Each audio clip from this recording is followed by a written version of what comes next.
going to teach you how to make challah, the Jewish bread of the Sabbath. For this recipe, you're going to need the following ingredients.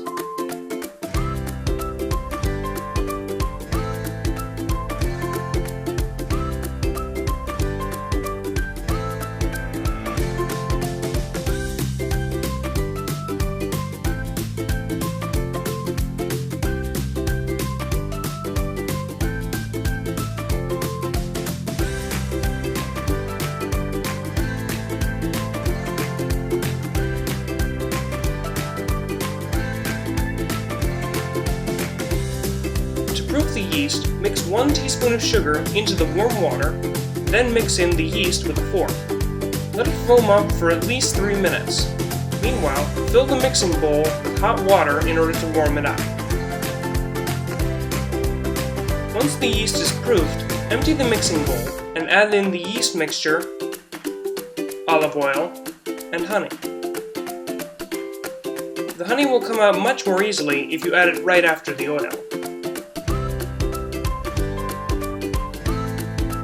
Now beat 2 of the eggs and add them into the bowl one at a time.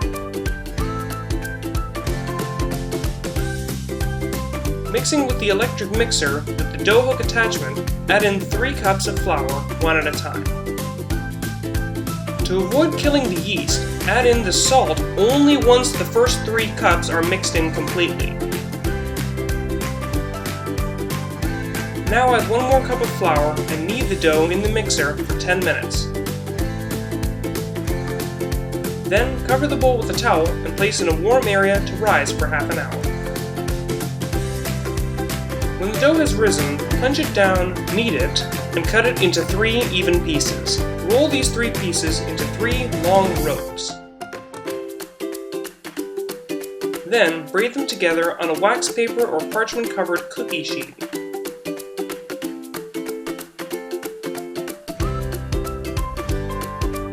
Cover it with a towel and let it rise once more. During this time, preheat the oven to 350 degrees.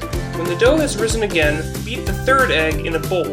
This will be used to give your challah a glaze, but it's supposed to be a sweet bread, so I'm adding a teaspoon of sugar to the egg wash. Brush on the egg wash or carefully spread it with a fork. Bake the challah for 25 minutes until it's golden brown. Let it cool for 10 minutes once it's out of the oven, and you're ready to serve it. Shabbat Shalom, everyone.